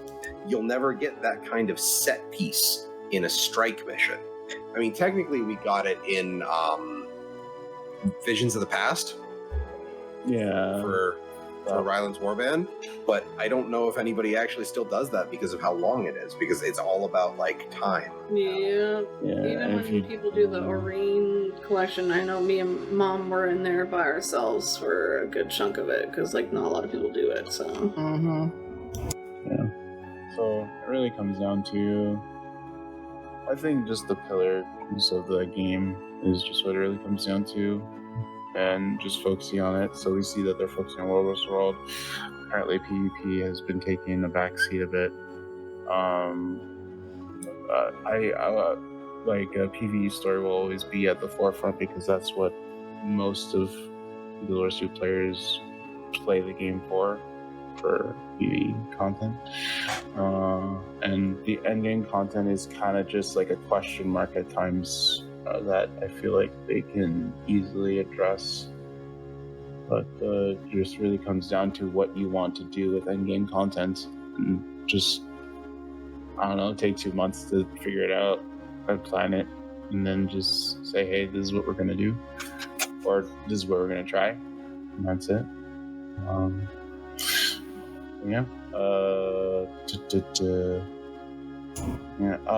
I still plan to play the game. I'm more of a casual sense right now until I see, all the World vs. World updates and something that'll, like, really make me want to play more. I think a lot of basically friends and fellow content makers I know are slowly trying to just either lay back and take a break, or they're just kind of like, there's no need to really log in right now unless, like, there's an event or something, or they want to cheat in, or what, whatever it may be, because it's getting to that point in the game where they're just like, yeah, it's interesting, but it's not as interesting to them as whatever else they're playing right now. So that's why it's like, is it hitting its lifespan of just, how MMOs get, where, they kind of dwindle off after a while. Yeah, because Guild Wars 2 isn't like a typical expansion where, like, if you like Final Fantasy or WoW, where you just sub for the story, or when there's a new patch, you just play it. Or if there's raid progression or anything like that. There's just nothing like that in Guild Wars 2 right now. So, like, raid progression, that'll halt because everyone's done it at this point. World vs. World is really stale, but if you enjoyed that gameplay, you're still playing it, obviously. PvP might be a bit harder due to all the issues, and story, people can just log in for story whenever they want. And then they can work on any PvE achievements or legendaries or anything like that when they want to. So we're just like in this limbo until there's that thing that Do you feel like you guys are, I guess, my question in overall for you two, because I know Mom's thoughts too on this, but like, which expansion, I guess, was your favorite so far, even with the living story attached to it? And I guess which one out of the bunch would you say would be the least favorite? Overall, I would say Heart of Thorns. Mm-hmm. It was their first expansion. It brought in a lot of different content. It brought in a difficulty curve, which initially I wasn't accustomed to, but I got used to. I know a lot of people didn't like it, but it made it more interesting to play the game. Which is weird, because you're not the only one that said, like, a lot of people do like Heart of, like, they said the same thing, where it's like, I see a lot of people saying, like, at first they didn't really like it because it was kind of rough or whatever, but it's like, a lot of people, when they express full expansion, they like, Heart of Thorns is like a big key, and it could be, like you just said, it was a new change for everybody in the game, and like, what they put out. Yeah, because base Guild Wars 2, you could Or just the same as the new people going in, so... Yeah, because you could just... Base Guild Wars 2, you could literally wear whatever you want and still do okay. But in, like, Heart of Thorns, you had to actually think about your stats a bit more. I think... my least favorite would probably be Path of Fire. Not necessarily for the expansion itself, but it just feels like I go back to those maps the least. Yeah, kind of the same thing. I don't really, unless it's like Pinata or something, or doing some champs. Yeah. I know there are meta events in those maps, but I just don't feel the need to go there. Yep. And End of Dragons, for me, like, the best story-wise, in my opinion. That's... overall, yeah, I like all the... Have you done any of the extra achievements from End of Dragons? I'm working on what's it called? Something character with Goldclaw. All the books. Oh my gosh, yes, I've been dying. I just makes me a little mad. The last one I just did in the library, the books disappear after you get done. I went to go back to go read it to a friend of mine, some of the stuff, because it's hilarious. I am still disappointed to this day that they haven't given us a library in our home instance. That's something they definitely need to get in, or some kind of, and then also just like another wallet system for all the teleport like book things that we get from each living story, because it's like that's just filling up inventory slots for things. So yeah, I think ArenaNet could benefit from having a home instance where it's like a person's house, kind of like a private guild hall. Because I mean, like, guild halls are great, but it's like for the guild there's no like space for yourself. I think a lot of people would like that, and they can put their own decorations, they can have their own little achievement section type of deal. I wouldn't mind that in my home instance. I mean, we can go in those houses and stuff, you know. Yeah, but that's exactly, yeah. You want your own space. So they would need to make one of those houses empty and let you maybe decorate it or something. Or yeah, I think the issue is with those personal instances is that they're on very old infrastructure, and it would just be insanely difficult to. Especially because they're connected with like the POIs and map completion and stuff like that. So if anything, I would say have a new area. I don't know if it would be based on like region, but maybe they could use have like North and like find some way to connect it or something. Maybe yeah. I would say like just like maybe have 2 or 3 spots that a person can choose to be their home, and that's it. Because that's what when the what was the it was a Path of Fire post living story, and they said we were gonna have like a personal home instance. I thought that's what that was gonna be. I think it was Jahai Bluffs, was it? Yeah, it's more like the home instance in your main cities. Yeah, it's just that nodes. Yeah, that's not what I was expecting. I was very disappointed, but I think there's a lot of things that Arena could do that they can grab from other games that would just benefit people in the meantime, like when there's downtime. Shame from borrowing from other games. I mean, WoW just borrowed the owl flying stuff, so it's like at this point, if there's certain things that would bring in some player base, like housing, I think that'd be a good idea. Plus, it gives you more customization of filling and doing stuff. In my opinion, most every MMO you play, you have your own housing. My personal wish at this point is something where they can kill two birds. They can knock two things out at once. Is they give Dragon's Watch a guild hall. Yeah, that would. Which would technically be just every player gets a Dragon's Watch guild hall, and large swaths of the mists are just empty now. So. Oh yeah, that can work. It's free real estate. But then they'd be able to have a whole bunch more people messing with the guild hall placement tech. It would give them more data, more usage to like fix bugs that may not have been found. And then you have a new home instance for people. So as much as I love to see all of the characters from the personal story in my home instance, they really don't do anything. Right. Like, you can't even really talk to any of them to get, like, little extra snippets. They're just like, oh, hi, how you doing? Mm-hmm.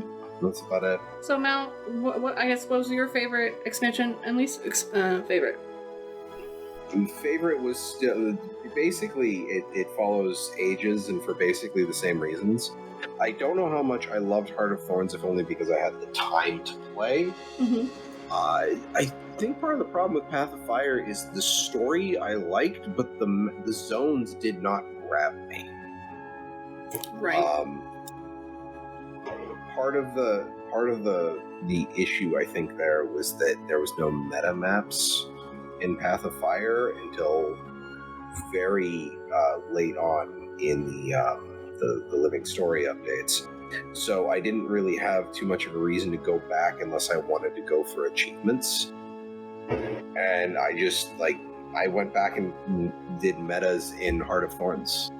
I played I finished the Path of Fire story, and I could not tell you, if you told me to pick a favorite Path of Fire map, I wouldn't be able to remember any of them enough to tell you which one was my favorite. Okay.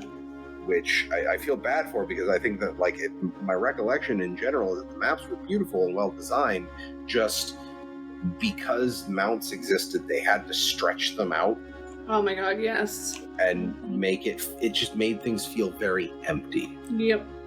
And as much as I love having mounts, I also, it was one of the things that with End of Dragons, having a mount is great, but for a large portion of the first month of the game coming out, yeah, I didn't use my mount. Yeah. Didn't use a single mount because it was just nice to walk around in End of Dragons. Because also just even some of these boss rushes and champ rushes and metas, it's a lot of times everyone's just hopping on their mount and run fast as they can to it. I want to walk. Just enjoy the art and beauty, because I will Guild Wars 2 is very pretty. The department of mapping, they do very really oh, absolutely. Their environmental design is top notch.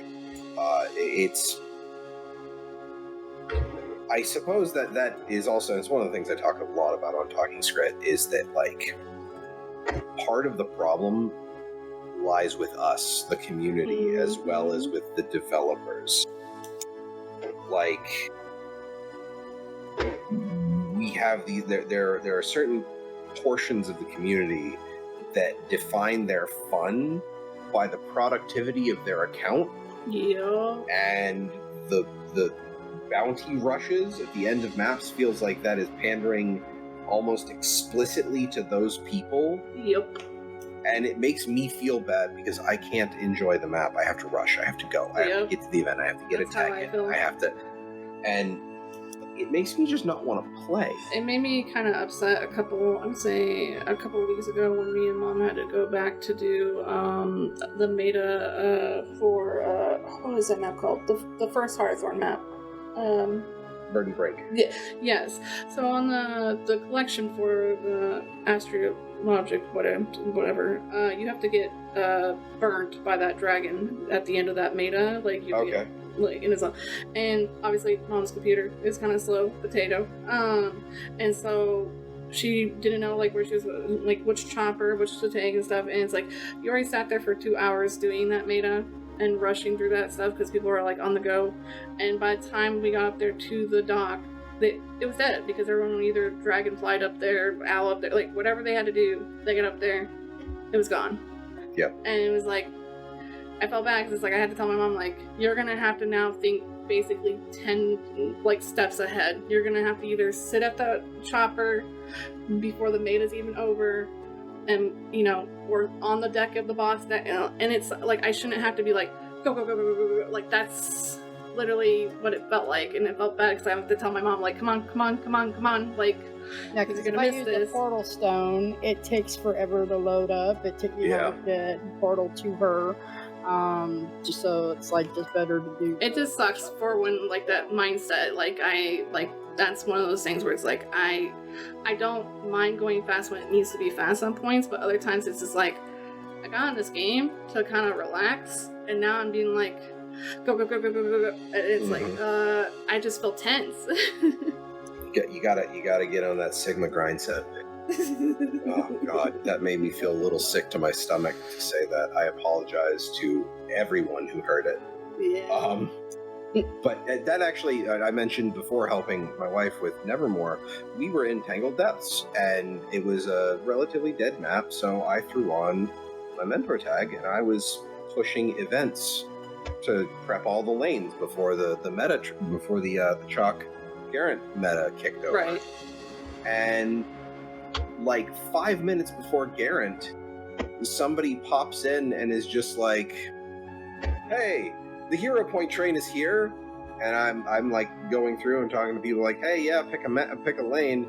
And then they're like, oh, well, you're probably going to have a hard time getting that because, you know, a hero point train is here. And I'm like, Yeah.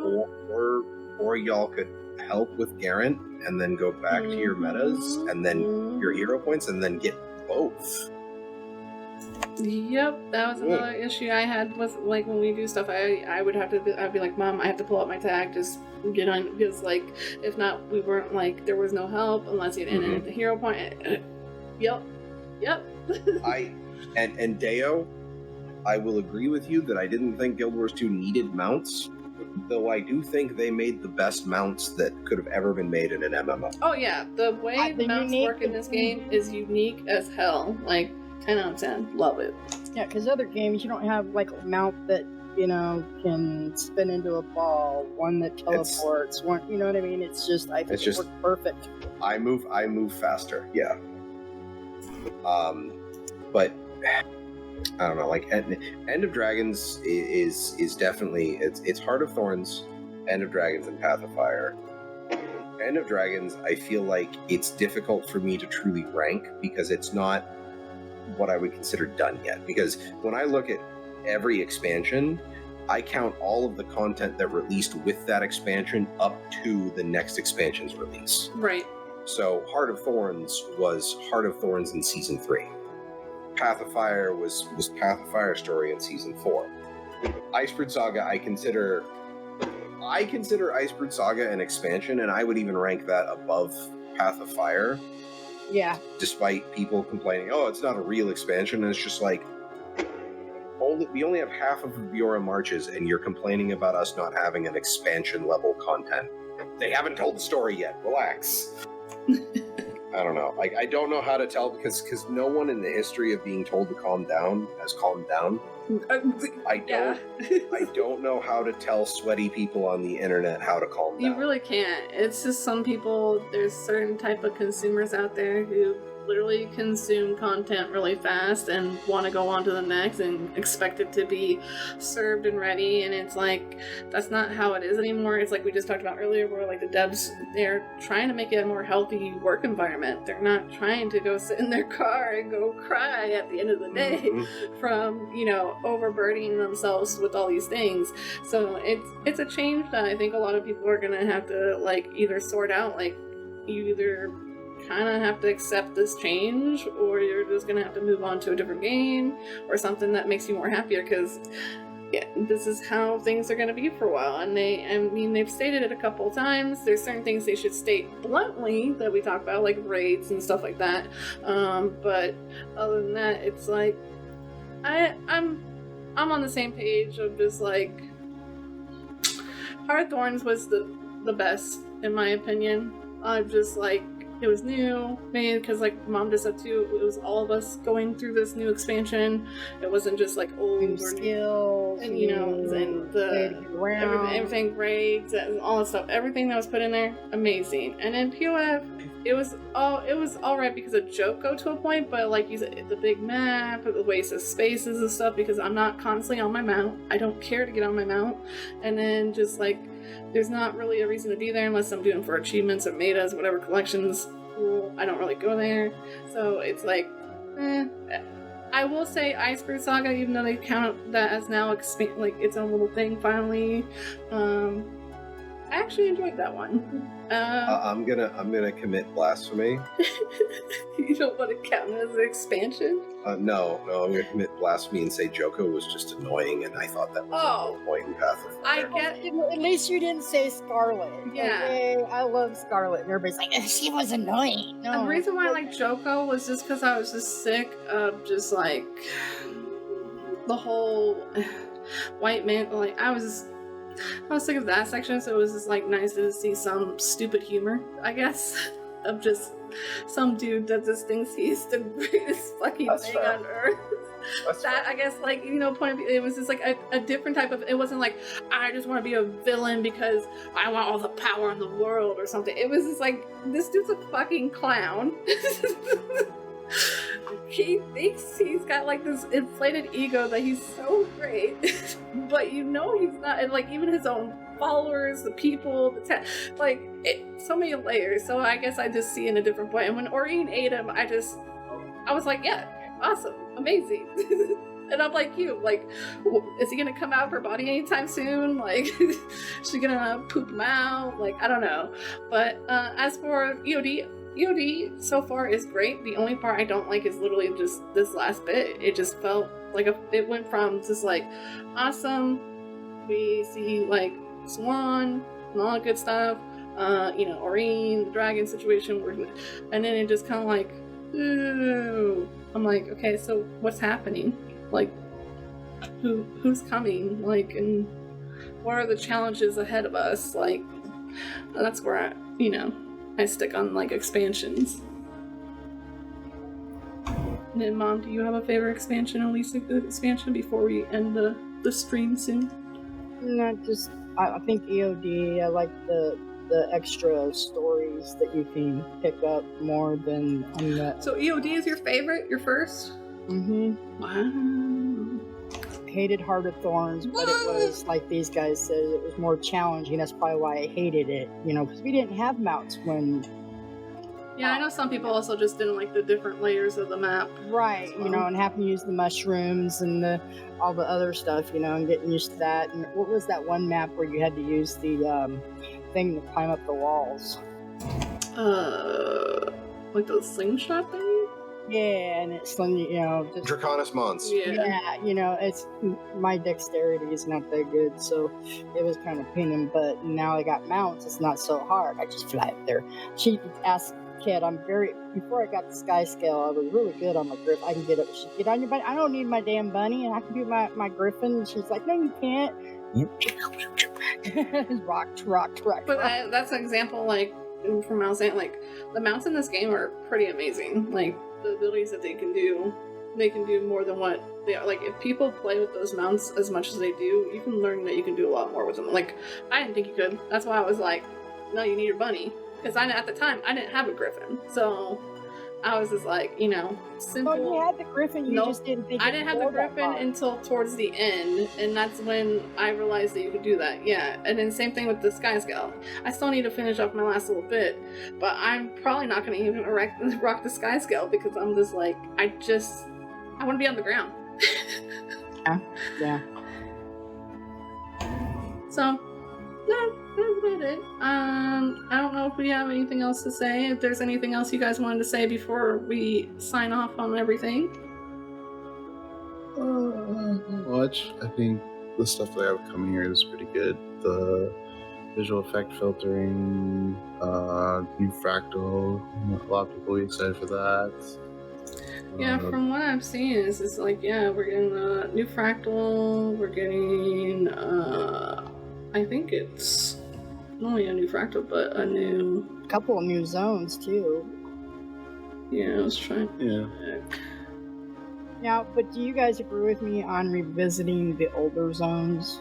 Absolutely. I think they need to figure out, like they did with the one achievement that Kit and I did, where you had to go back and visit the old zones and stuff.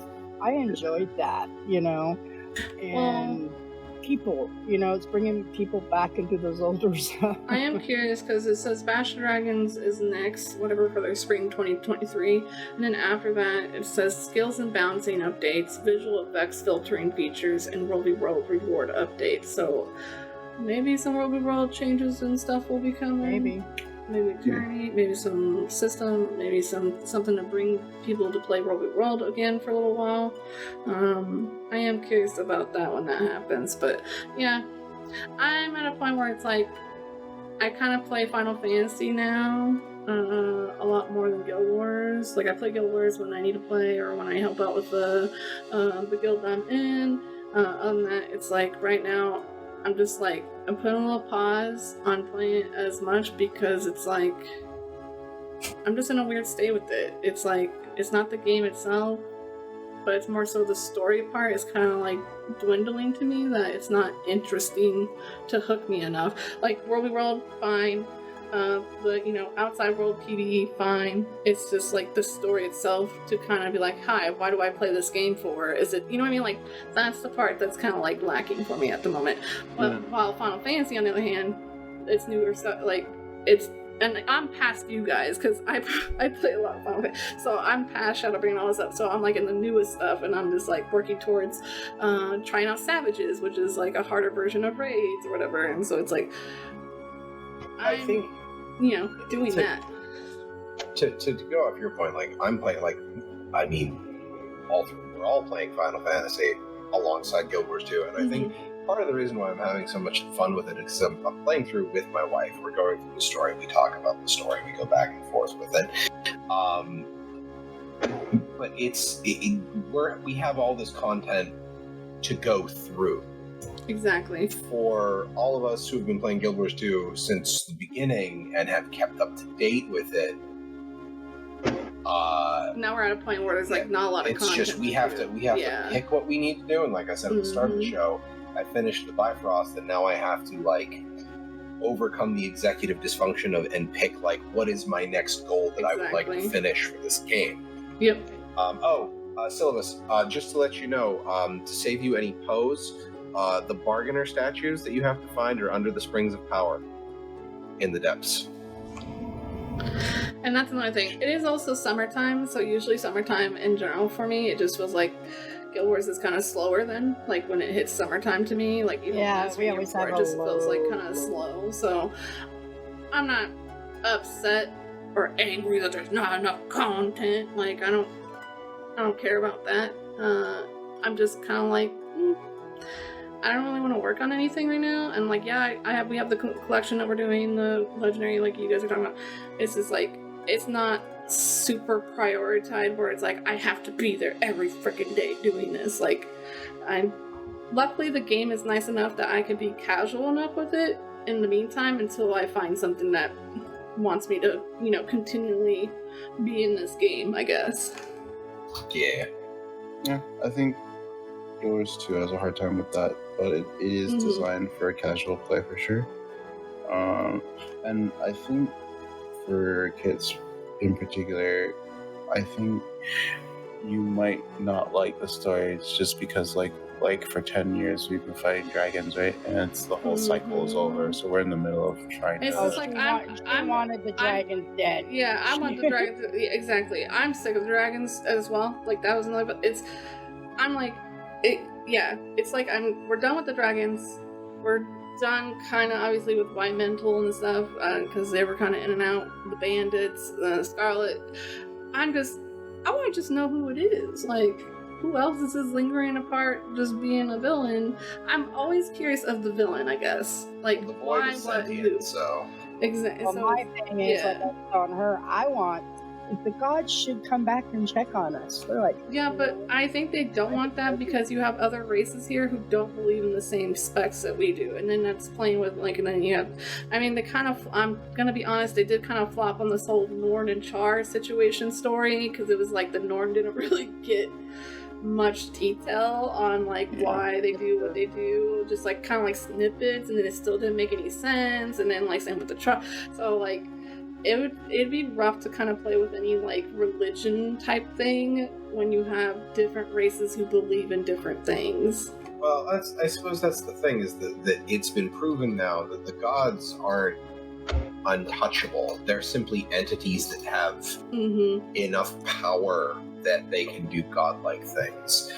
Effectively, the gods left because they weren't sure what would happen if they fought the dragons. All they knew is that Yeah.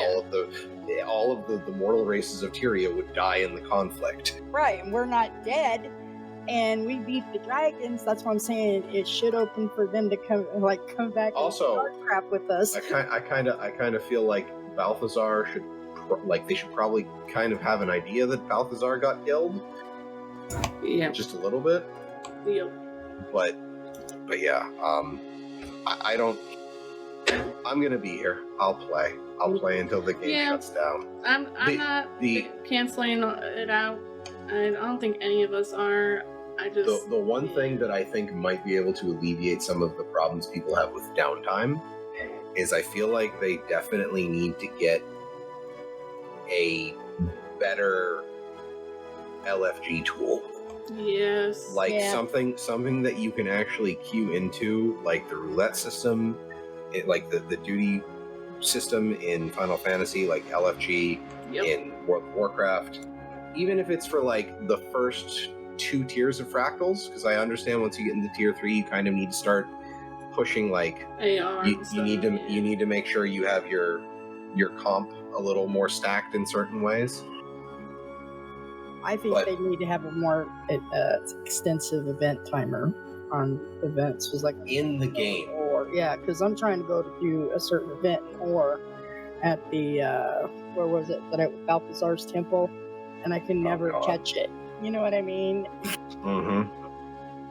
Yeah, they definitely need some better stuff, or and even just like we talked about earlier, like a bonus. Like they were doing it for a little bit and then they stopped. I don't know why they stopped, or if it was just to help the space of the period of whatever content at the time. But it was just like they did it for like a couple and then just done. So it was like okay. But it's one of those things where, like, if they had a better queuing system, that because you it's like 3 or 5 dungeon paths and you get 8 gold a day, Mm. or is it no? It's just straight up repeatable. It's not even daily. You can just do 8 dungeon paths and you get 8 gold. Yep. Mm-hmm. But still, you can't find nobody to do them. Exactly. So if they would actually create like a proper, like, this will teleport you to the dungeon queuing system, I feel like you'd have a lot of people who would just pop in, be in a party with their friends, and just hit the queue button. And even if they only have like 3 people in the queue, they get another 2 people from the queue system, and off they go. Yep. That would be nice. Because it's like I've been wanting to do that. There's still armor and weapon sets that I need to get for achievements to collect them all, and I can't find nobody doing dungeons. You know, I Yep. sit there. Almost all of my dungeon armor has come from PvP reward tracks and WW reward tracks. That's what I'm doing too, but it's just Yeah. taking forever. Yeah. It's helped since they unified the dungeon currency, but yeah. Well, I think we covered everything here. I know you guys have some time that you have to get going here, and I don't want to pass it too long. It is 2 hours in. Age, where can people find you? You can list your socials and stuff. I'll make sure to put it all on the YouTube thing too, on the link, like I talked to Mel earlier on. So, yeah. Tell people where they can find you, what you're about, and maybe when's the next time you're gonna stream or YouTube content they can look you up.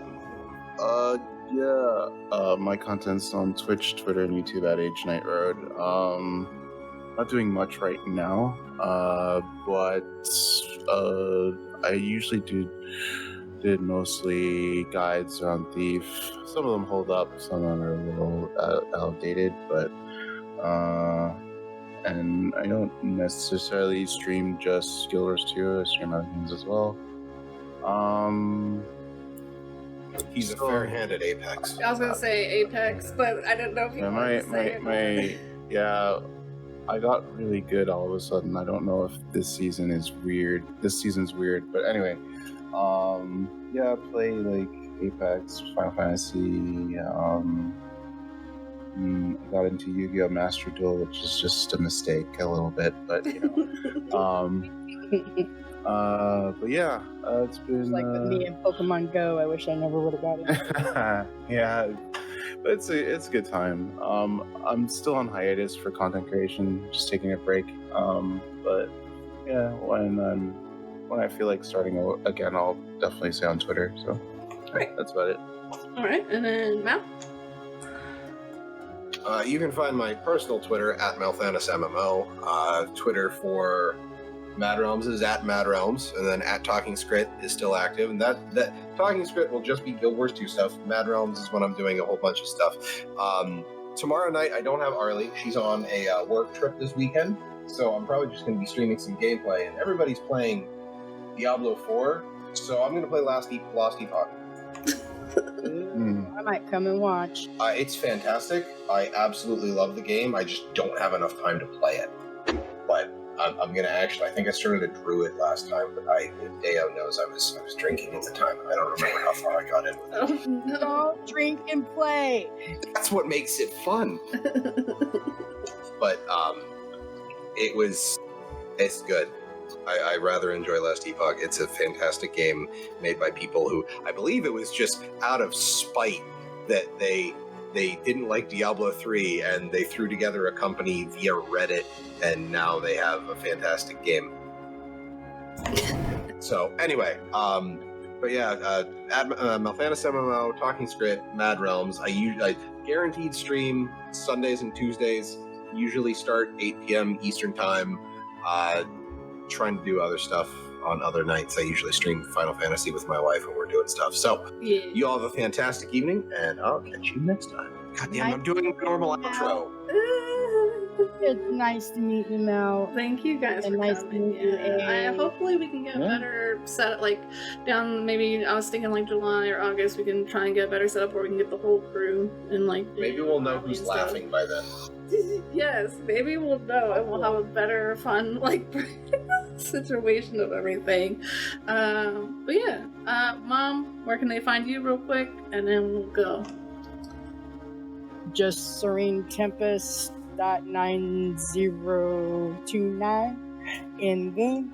If you need anything, just whisper me and I'll come help if I can. She's just a player. She don't do content, okay, guys? She's I just do it with her. I like to make her feel special and let her. So give you're her saying own she's outro. free? Yeah, she's I'm free. free. She's free from this. So if anybody wants me, I'm available. If you need me for a podcast, whatever, you get it from the older person's perspective. So sit there and watch all you drunk young'uns sit there and try to play the game and sit there and bang your head on the keyboard. And then you can find me, Kit the Traveler, Kit the Traveler on Twitter. And Phasmo too. Oh yeah, Phasmo. Twitch, and right now just streaming like kind of casually because I'm trying to sort out some situations with my animals. They're kind of getting old, and I'm kind of getting depressed because they're getting old, and so I'm just having my moments, I guess. Once I, deal with that, I should hopefully be on a lot more. I want to stream hopefully this week a little bit just to get sound balanced out, but we'll see how it goes. I don't stream only Guild Wars 2 as well. I stream Final Fantasy, Phasmo, a bunch of other stuff. Guild Wars 2 is my main game I normally stream, but I like to change it up you know. So thank you guys for chatting with us. For most part, most of you guys couldn't see who we were talking to when we were like saying Dale or Silvus and give them. We have a chat. I just don't have it on my screen. I'm not sorry. Dale's not here. And Dale is here. He's talking in chat, Mom. Oh, hi Dale. Oh my God. I didn't know. Anyways, this is my point. So I'm gonna go now. I'm gonna go in my corner now. Bye, Al. Bye, everybody. Bye, guys.